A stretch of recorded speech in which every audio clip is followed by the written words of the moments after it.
കുറ്റവാളികൾ ഇപ്പോൾ പറഞ്ഞു വരുമ്പോൾ ശ്രീജിത്ത് വരെ എത്തി. ഇനിയിപ്പോൾ അത് മഹിജയിലേക്കും അശോകനിലേക്കും കൂടി എത്തുമോ എന്നേ ഉള്ളൂ കാണാൻ.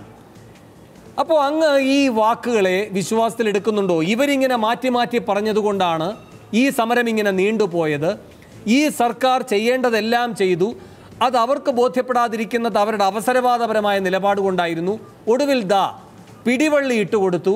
അതിൽ അവർ കരകയറുകയും ചെയ്തു. ഇങ്ങനെയാണോ മനസ്സിലാക്കേണ്ടത്? സർക്കാർ ചെയ്യേണ്ടതെല്ലാം ചെയ്തു എന്ന് പറഞ്ഞത് ശരിയാണ്. ഈ വിധത്തിൽ കോടതി അവരെ വിമുക്തരാക്കും. അതിനു വേണ്ട കാര്യങ്ങളെല്ലാം ചെയ്യാം. അതിനുവേണ്ടി ലൂപ്പ് ഹോളുള്ള കുറ്റപത്രം നൽകാം. അതിനുവേണ്ടി വക്കീൽ ആ വിധത്തിൽ വാദിക്കും. അങ്ങനെ ഈ കൃഷ്ണദാസ് ഉൾപ്പെടെയുള്ളവരെ നിരപരാധികളായി കോടതി തള്ളും. ആ വിധത്തിൽ വേണ്ടതൊക്കെ സർക്കാർ ചെയ്തുകൊണ്ടിരുന്നു എന്നാണ് പിണറായി വിജയൻ സൂക്ഷ്മമായ അർത്ഥത്തിൽ പറഞ്ഞത്. ശ്രീജിത്തിന് അത് മനസ്സിലായില്ല. ശ്രീജിത്ത് പാവം ഈ ദിവസങ്ങളിൽ മുഴുവൻ സർക്കാരിനെ രക്ഷിക്കാനും പോലീസിനെ കുറ്റപ്പെടുത്താനും മാത്രമേ ശ്രമിച്ചിട്ടുള്ളൂ. ഒരു ദിവസം പോലും അദ്ദേഹം വാക്കുമാറ്റി പറഞ്ഞിട്ടില്ല. പറഞ്ഞപ്പോഴൊക്കെ സർക്കാർ ഞങ്ങളുടെ കാര്യത്തിൽ പൂർണ്ണ ശ്രദ്ധയോടുകൂടി ഇരിക്കുന്നു. പക്ഷേ പോലീസ് ഞങ്ങൾക്കെതിരാണ്. ഞങ്ങൾ പോലീസിനാണ് എതിര്, ഞങ്ങൾ പിണറായിക്കല്ല എതിര്, ഞങ്ങളുടെ പാർട്ടിയാണ് എന്ന കാര്യത്തിൽ ഇന്ന് വരെ ശ്രീജിത്ത് ഒരു നീക്കവും നടത്തിയിട്ടില്ല. ഈ അഭിപ്രായത്തിൽ ആ അഭിപ്രായമല്ല പ്രശ്നം. പക്ഷേ ഇതിന് പിന്നിലുള്ള ഈ വലിയ പദ്ധതി നാളെ നിങ്ങൾ കാണാനിരിക്കുന്നു, നമ്മൾ കാണാനിരിക്കുന്നു. ഇവരെയൊക്കെ വെറുതെ വിടും, ഒരു കേസും ഉണ്ടാവുകയില്ല. കോപ്പി അടിച്ചു എന്നതിൻ്റെ പേരിൽ പിടിക്കപ്പെട്ടു എന്നതിനാൽ കുറ്റബോധം കൊണ്ട് ജിഷ്ണു ആത്മഹത്യ ചെയ്തു എന്ന് കേരളം ഭാവിയിൽ മനസ്സിലാക്കിക്കൊള്ളണം. അങ്ങനെ മനസ്സിലാക്കാൻ തയ്യാറില്ലെങ്കിൽ അവരൊക്കെ പാർട്ടി വിരുദ്ധരാണ്, സംസ്ഥാന ഗവൺമെൻറ്റിന് വിരുദ്ധരാണ്. ഇനി വരാൻ പോകുന്നത് ശ്രീജിത്തിന് ഇതിലും കഠിനമായിട്ട്. ശ്രീജിത്തിനെ പാർട്ടിയിൽ നിന്ന് പുറത്താക്കി, ശ്രീജിത്തിനെ ജോലിയിൽ നിന്ന് പുറത്താക്കി, പിന്നെ ഷാജഹാൻ്റെ ജോലി സസ്പെൻഷനിലായി. ഇതിലൊക്കെ നാം കാണുന്നത് ഏകാധിപത്യ പ്രവണത തന്നെയാണ്. ഈ ശ്രീ പിണറായി വിജയൻ്റെ ഏകാധിപത്യ ശബ്ദമാണ് നേരത്തെ പറഞ്ഞതിലൂടെ ഞങ്ങളെല്ലാം ചെയ്തുകൊണ്ടിരുന്നു എന്ന് പറയുന്നതിൽ ഉള്ളത്. ചെയ്തത് അത്രയും കൃഷ്ണദാസ് ഉൾപ്പെടെയുള്ളവരെ രക്ഷിക്കുക എന്നത് മാത്രം ആയിരുന്നു. ശരി, ശ്രീ ആനന്ദലോട്ടം, ഞാൻ മറ്റു അതിഥികളിലേക്ക് പോകുന്നതിന് മുമ്പ് ഒറ്റ കാര്യത്തിനായി ഈ പിടിവാശി പ്രയോഗം കുലീനമായി അങ്ങ് പിൻവലിക്കുന്നു. പിടിവള്ളി പ്രയോഗം, ക്ഷമിക്കണം, ഞാനൊറ്റ കാര്യം പറയട്ടെ. ഇവിടെ ഇപ്പോൾ 2-3 ആൾക്കാർ ചർച്ചയിൽ പങ്കെടുത്തു. ഡോക്ടർ ജയശങ്കർ അദ്ദേഹമല്ല. ഇവരൊരു കമ്മ്യൂണിസ്റ്റ് വിരുദ്ധ കുടുംബമാണെന്ന് ഇവരാരും പറഞ്ഞില്ലല്ലോ. അതെങ്കിലും അവർ അംഗീകരിക്കുന്നുണ്ടല്ലോ. ഒരു കമ്മ്യൂണിസ്റ്റ് കുടുംബത്തിൽ ഇതുപോലൊരു ദുരന്തമുണ്ടായാൽ അത് കൈകാര്യം ചെയ്യുന്നതിൻ്റെ രീതിയിൽ മാക്സിമം ആ കുടുംബത്തിന് സഹായകരമായ നിലപാടിൽ ഏത് മനുഷ്യനും എടുക്കും, ഏത് ഗവൺമെൻറ്റും എടുക്കും. കോൺഗ്രസിൻ്റെ ഗവൺമെൻറ്റാണെങ്കിൽ അവരതെടുക്കും. ഇത് ഇടതുപക്ഷത്തിൻ്റെ ഗവൺമെൻറ്റാണ്, കമ്മ്യൂണിസ്റ്റ് ഗവൺമെൻറ്റാണ്. അതുകൊണ്ട് തന്നെയാണ് ഈ സംഭവം ഉണ്ടായത്. പോലീസുകാരെങ്കിലും കുറ്റപത്രം തയ്യാറാക്കിയാൽ വീഴ്ച വന്നിട്ടുണ്ടെങ്കിൽ അത് പിണറായി വിജയൻ്റെ കുറ്റമല്ല. ആ വീഴ്ച വരുത്തിയ പോലീസ് ഉദ്യോഗസ്ഥനായ നടപടിയെടുത്തു. എന്ത് നടപടിയെടുത്തു? ആ നടപടിയെടുക്കലല്ലാതെ കോടതിയുടെ കേസ് വരുന്നതിന് ശേഷം നടപടിയെടുക്കാൻ ഏത് മാർഗം? ഒറ്റ സെക്കൻഡ് സാർ, അങ്ങ് പറഞ്ഞൊരു കാര്യമുണ്ട്. കൃഷ്ണദാസിനെ അകത്തിട്ട ഒരു കേസ്, ഷഹീർ ഷൗക്കത്ത് അലിയുടെ കേസ്. അതിൽ ആ പഴയന്നൂരിലെ പോലീസുകാരനാണ് ഏറ്റവും വലിയ കുഴപ്പം കാണിച്ചത്. അയാൾക്കൊരു സസ്പെൻഷൻ. അതൊഴിച്ചാൽ ഒരു നടപടിയും ആർക്കെതിരെയും ഇല്ല. ഈ ഷാജാനെ സസ്പെൻഡ് ചെയ്തിട്ടുണ്ടല്ലോ, അതിവേഗത്തിൽ ഇരുത്തിയല്ലോ. ഇതിലെ കുറ്റവാളികളായ ഈ പോലീസുകാർക്കെതിരെ എന്തെങ്കിലും നടപടി വേണു? ഒറ്റ കാര്യം പറയട്ടെ, വളരെ കൃത്യമല്ല. ഇപ്പം ഇദ്ദേഹം പറഞ്ഞല്ലോ, ഏറ്റവും കൂടുതൽ സംസാരിച്ച അദ്ദേഹം പറഞ്ഞല്ലോ ഈ കേസിലെ ഇവരെ പ്രതികളെയൊക്കെ വിടുമെന്ന്. എന്താ കോടതിയുടെ എന്താ പരാമർശനം? സാക്ഷി മുഴുവൻ തള്ളി. അതിലേക്ക് വരാം സാർ. ഞാൻ ഇവർ പറഞ്ഞതിനൂടെ മറുപടി പറയണമല്ലോ. ഇവിടെ ഈ സാക്ഷിമൊഴികളെല്ലാം തള്ളി. കോടതി ഒരു മുൻവിധിയോടുകൂടിയല്ലേ ഈ കേസിൽ. നമുക്കതിലേക്ക് വരാം. ഞാൻ അങ്ങേക്ക് ഉറപ്പ് തരുന്നു. അതിന് മുൻപ് ഈ വ്യവസ്ഥകൾ, 10 വ്യവസ്ഥകൾ, അതൊരു പിടിവള്ളിയാണെന്ന് പറഞ്ഞു. ശ്രീ ആനന്ദലോട്ടത്തെ പോലെ നല്ല മാനവികതയുള്ളൊരു കമ്മ്യൂണിസ്റ്റിന് ചേർന്നതാണോ ആ പരാമർശമെന്ന് ഞാൻ അങ്ങേക്ക് വീണ്ടും വിചാരത്തിൻ്റെ ഒരു അവസരം തരികയാണ്. ഞാൻ ഒറ്റ കേസ് പറഞ്ഞതിനെ അടിസ്ഥാനപ്പെടുത്തിയാണ് പറഞ്ഞത്. വേണു, ഞാനീ പറയട്ടെ, എന്തിനാണ് ഈ ഗവൺമെൻറ് മുമ്പിൽ ഇപ്പോൾ ഈ സമരത്തിൽ വന്നത്? ഇപ്പോൾ നേരത്തെ ഒരു ചോദ്യം ചോദിച്ചല്ലോ, പിണറായി വിജയൻ ഒരു വാചകം അവരടുത്ത് പറഞ്ഞെങ്കിൽ അവരങ്ങ് പോകുമായിരുന്നു. പിണറായി വിജയനെ അവരൊന്ന് കണ്ടല്ലോ, കണ്ടപ്പോൾ അവർ പറഞ്ഞതെല്ലാം അംഗീകരിച്ചില്ലേ? അതിനുശേഷം പിണറായി വിജയനെ കാണാൻ ആൾക്ക് വരാമല്ലോ.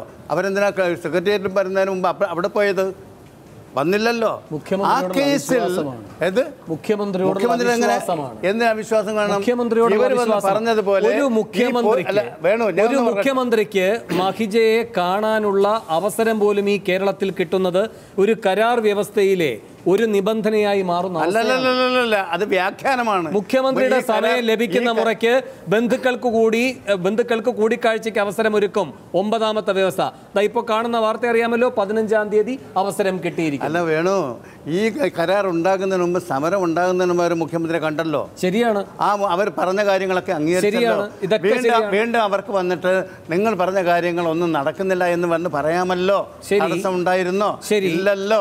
ഇല്ലാതെ പോയപ്പോൾ ഒരാൾ സമരരംഗത്തേക്ക് ഇറങ്ങുന്നത്, നിങ്ങളൊക്കെ സാധാരണഗതിയിൽ മുഖ്യമന്ത്രിമാരെ നേരിട്ട് കണ്ടാണോ കാര്യങ്ങൾ നിവർത്തിക്കുന്നത്?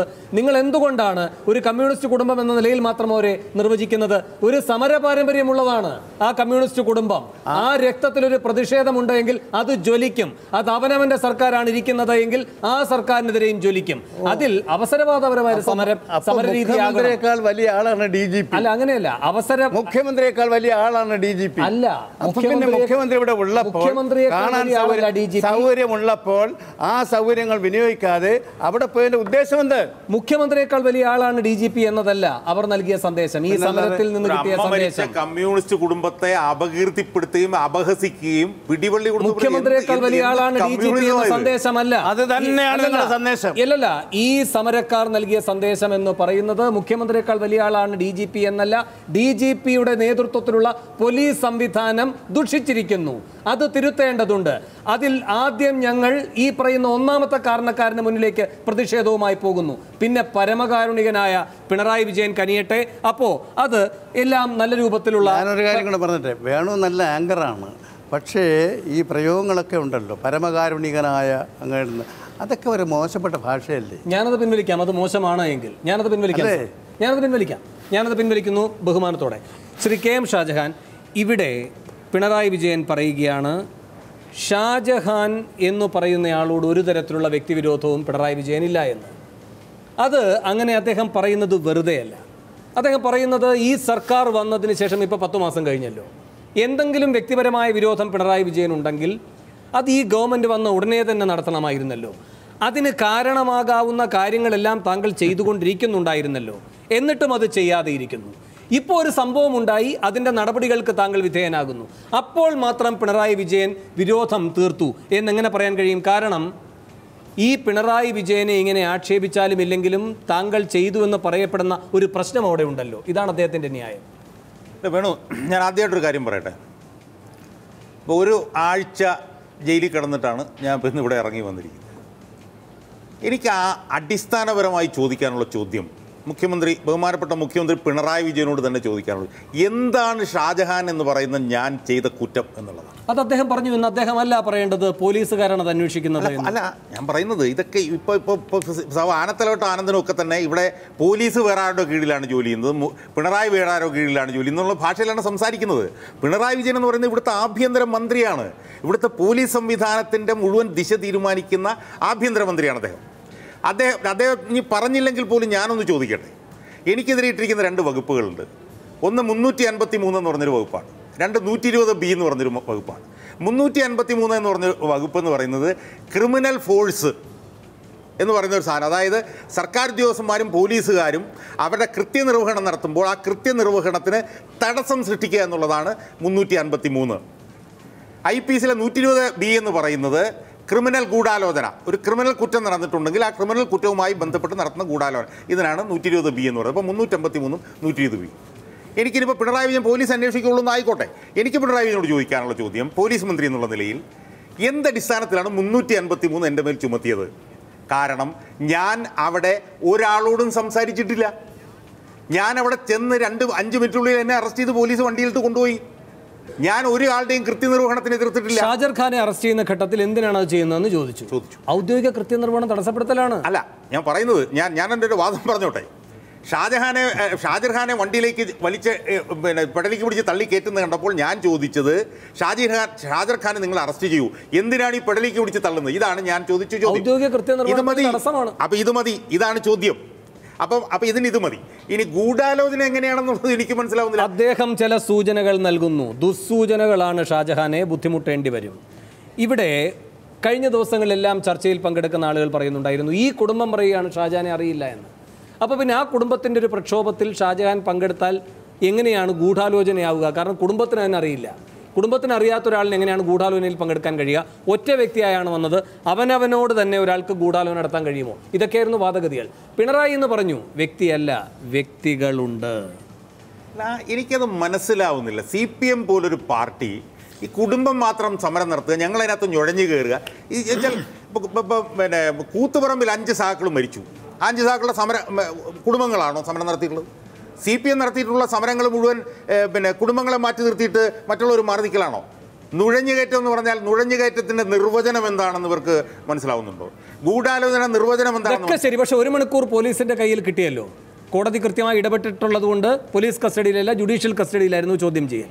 ഇതിലേക്ക് വീഴ്ത്താനുള്ള ശ്രമം നടത്തിയിരുന്നു. മിനി അങ്ങനെ ഒരു ആക്ഷേപം പറയുകയുണ്ടായി. ഇല്ല, ഇത് പിന്നെ പോലീസിൻ്റെ ചോദ്യം ചെയ്യലുമായി ബന്ധപ്പെട്ട് എൻ്റെ സ്റ്റേറ്റ്മെൻറ്റ് എടുക്കുകയാണ് ചെയ്തത്. കാരണം വെച്ച് കഴിഞ്ഞാൽ ഇതെന്താ സംഭവിച്ചതെന്ന് വെച്ചാൽ വലിയ പൊതുജന സമ്മർദ്ദം വന്നു. അതല്ല ഗൂഢാലോചന എന്ന അർത്ഥത്തിലേക്ക് ആ വകുപ്പ് അട്രാക്ട് ചെയ്യാൻ കഴിയുന്ന തരത്തിൽ ഏതെങ്കിലും തരത്തിലുള്ള ചോദ്യങ്ങൾ ഒന്നും ചോദിച്ചില്ല. കാരണം വെച്ചാൽ ഗൂഢാലോചന എൻ്റെ മേൽ ചുമത്താൻ ഇനി പിണറായി വിജയനല്ല ഒരാൾക്കും ഈ ഭൂമി മലയാളത്തിൽ കഴിയില്ല. മിനി പക്ഷെ അങ്ങനെയല്ലല്ലോ മിനിയുടെ അനുഭവം. അതല്ല, എങ്ങനെയായിരുന്നു അത്? പോലീസ് കസ്റ്റഡിയിൽ ഇന്നലെ 4 മണിക്കൂർ പോലീസ് കസ്റ്റഡിയിലേക്ക് വിട്ടു. പോലീസ് ഉദ്യോഗസ്ഥർ നേരിട്ട് ചോദിക്കുന്നത് നിങ്ങൾ ഏത് നിമിഷം മുതൽ അക്രമാസക്തമാകണമെന്നാണ് നിങ്ങൾ മുൻകൂട്ടി പ്ലാൻ ചെയ്തത്? ഇതാണ് അദ്ദേഹത്തിന് അറിയേണ്ടത്. ഞാൻ വളരെ വിശദമായി സംസാരിച്ചു, പക്ഷേ അദ്ദേഹം അത് കേൾക്കാൻ തയ്യാറല്ല. ഗൂഢാലോചന നടത്തിയിട്ടുണ്ട് എന്നത് ഉറച്ചു വിശ്വസിച്ചുകൊണ്ട് അങ്ങനെ വരുത്തി തീർക്കാനുള്ള പരിശ്രമങ്ങളാണ് മുഴുവൻ നടത്തിയത്. അതുകൊണ്ട് അന്ന് മാത്രവുമല്ല, SUCI കമ്മ്യൂണിസ്റ്റ് പാർട്ടിയുടെ ഒരു മുഖപത്രം നിങ്ങൾ തലേ ദിവസം താമസിച്ച ലോഡ്ജിൽ നിന്നും കിട്ടിയെന്ന് പറയുന്നു. യഥാർത്ഥത്തിൽ ഈ ലോഡ്ജ് രാവിലെ 6 മണിക്ക് ശേഷമാണ് എടുക്കുന്നത് തന്നെ. രാവിലെ 7 മണിക്കാണ് അവർ റെയിൽവേ സ്റ്റേഷനിൽ എത്തിച്ചേരുന്നത്. അതിനുശേഷമാണ് ഈ മുറി ഒക്കുപ്പ് ചെയ്യുന്നത് പോലും. അപ്പോൾ തലേ ദിവസമേ വന്ന് താമസിച്ചുവെന്നും അവിടെ SUCIയുടെ ഒരു ലഘുലേഖ, സമരത്തിന് ആഹ്വാനം ചെയ്തുകൊണ്ടുള്ള ഒരു ലഘുലേഖ അവിടെ വെച്ച് ആ മുറിയിൽ നിന്ന് പോലീസ് കണ്ടെടുത്തുവെന്നും അതുകൊണ്ട് അവിടെ ഒരു ഗൂഢാലോചന നടന്നുവെന്നുമാണ് പോലീസ് ഉദ്യോഗസ്ഥർ ആരോപിക്കുന്നത്. അവർക്ക് വസ്തുതകൾ പരിശോധിച്ച് നോക്കാവുന്നതേ ഉള്ളൂ. അപ്പോൾ വളരെ മാത്രമല്ല, ഇനി കിട്ടിയത് ലഘുലേഖയാണെന്ന് ഇരിക്കട്ടെ, അത് നിങ്ങളുടെ പ്രസിദ്ധീകരണം. അതെ, തീർച്ചയായിട്ടും. ഈ കേരളത്തിൽ ലക്ഷക്കണക്കിന് കോപ്പി അച്ചടിച്ച് ഏതൊരാൾക്കും 5 രൂപ കൊടുത്താൽ വാങ്ങി വായിക്കാവുന്ന ഒരു ലഘുലേഖയാണത്. പാർട്ടിയുടെ മുഖപത്രമാണ് യൂണിറ്റി. അതെങ്ങനെയാണ് ഗൂഢാലോചന നടത്തുന്നതെന്ന് അറിയില്ല. പരസ്യമായി പ്രസിദ്ധീകരിക്കുന്ന ഒരു പ്രസിദ്ധീകരണം. എനിക്ക് തോന്നുന്നു പിണറായിയുടെ പാർട്ടി വളരെ ആളുകളുടെ അടുത്ത് ദേശാഭിമാനി പത്രം ധാരാളം വായിക്കാറുണ്ട്, ധാരാളം ആളുകൾക്ക് കൊടുക്കാറുണ്ട്. അതൊരു ഗൂഢാലോചന നടത്താൻ വേണ്ടി അവർ ഉപയോഗിക്കാറുണ്ടോ എന്ന് പോലും എനിക്ക് അവസരത്തിൽ സംശയം തോന്നുന്നു. ഒരു കാര്യം കൂടി മിനി, ഇതിനു മുമ്പ് കോടതിയിൽ വെച്ച്, ഇത് കസ്റ്റഡിയിൽ നിങ്ങളെ ചോദ്യം ചെയ്യുമ്പോഴുള്ള കാര്യങ്ങളാണല്ലോ, കോടതിയിൽ വെച്ച് ഇവർ പറയുന്നത് എന്താണ്? 1 മിനിറ്റെങ്കിലും 1 മിനിറ്റ് കിട്ടണം. അതെ, തീർച്ചയായും 1 മിനിറ്റെങ്കിലും ഞങ്ങൾക്ക് കസ്റ്റഡിയിൽ വാങ്ങിയാൽ മാത്രമേ, കാരണം കോടതി അനുവദിക്കുന്നില്ല. ഈ ഗൂഢാലോചന എന്ന് പറയുന്നത് നിർവചിക്കാൻ അവിടെ നടക്കുന്നില്ല. യാതൊരു തരത്തിലുള്ള സാധ്യത ഇല്ലാത്തത് കൊണ്ട് കോടതി അനുവദിക്കാതിരിക്കുന്ന ഘട്ടത്തിൽ ഞങ്ങൾക്ക് 1 മിനിറ്റെങ്കിലും ഞങ്ങളുടെ കസ്റ്റഡിയിൽ വേണമെന്ന് ആവശ്യപ്പെടുന്നത് ഗൂഢാലോചന നടത്തി എന്ന് സ്ഥാപിക്കാൻ വേണ്ടി മാത്രമാണ്. ഒരു കാര്യം കൂടി മിനി, ശ്രീജിത്തിൻ്റെ പങ്കാളിത്തം എന്തൊക്കെയാണെന്ന് എനിക്കറിയില്ല. അമ്മയുടെ നില ഞാൻ പറഞ്ഞു. ശ്രീജിത്തിൻ്റെ പങ്കാളിത്തത്തെപ്പറ്റി എനിക്ക് പറയാൻ കഴിയുന്നതല്ല. ആരുമായിട്ടൊക്കെ ബന്ധപ്പെട്ടിട്ടുണ്ടെന്ന് എന്താണ് എന്നൊന്നും എനിക്ക് പറയാൻ കഴിയില്ല. ഏതായാലും SUCIയുടെ ആൾക്കാർ ഉണ്ടായിരുന്നെന്ന് ശ്രീജിത്ത് തന്നെ സമ്മതിക്കുന്ന നിലയുണ്ടായിട്ടുണ്ടെന്നാണ് വാർത്തകളിലൂടെ കാണുന്നത്. അത് വസ്തുതയാണല്ലോ. അതെന്തുകൊണ്ടാണ് സമ്മതിക്കേണ്ടി വന്നത്? ആ ഫോൺ ശ്രീജിത്തിൻ്റെ കയ്യിലായി പോയി എന്നതുകൊണ്ട്. അവർ ജയിലിൽ പോകുമ്പോൾ ഉള്ള ഫോൺ ഇദ്ദേഹത്തെയാണല്ലോ ഏൽപ്പിച്ചത്. അതിൻ്റെ ഭാഗമായിട്ട് അത് സമ്മതിക്കേണ്ടി വന്നിട്ടുണ്ടാകാം. ഇങ്ങനെയാണ് പോകുന്നത്. എന്ന് വെച്ചാൽ ശ്രീജിത്തിനെ പാർട്ടിയിൽ നിന്ന് പുറത്താക്കി ഇതിൻ്റെ പുറത്തേക്ക് മാറ്റുന്നു. അങ്ങനെ വരുമ്പോൾ ശ്രീജിത്തിനെയും കൂടെ ഉൾപ്പെടുത്തിക്കൊണ്ടുള്ളൊരു ഗൂഢാലോചനയെ പറ്റിയാണ് ഇപ്പോൾ ആലോചിക്കുന്നത്. നിങ്ങളുമായി ശ്രീജിത്ത് ബന്ധപ്പെട്ടു, ശ്രീജിത്തിനെ നിങ്ങളാണ് ഫോൺ ഏൽപ്പിച്ചിട്ട് ജയിലിലേക്ക് പോകുന്നത്. ഈ രൂപത്തിൽ ശ്രീജിത്തിനെ ഇതിൽ നിന്ന് അടർത്തി മാറ്റിക്കൊണ്ട് ഗൂഢാലോചനാ സിദ്ധാന്തം തെളിയിക്കാനുള്ളൊരു നീക്കം നടക്കുന്നില്ലേ? സത്യത്തിൽ ശ്രീജിത്ത് ജിഷ്ണുവിൻ്റെ അമ്മാവനെ ഞാനുമായി നേരിട്ട് ഫോൺ വഴി സംഭാഷണം നടത്തിയിട്ടില്ല ഇപ്പോഴും.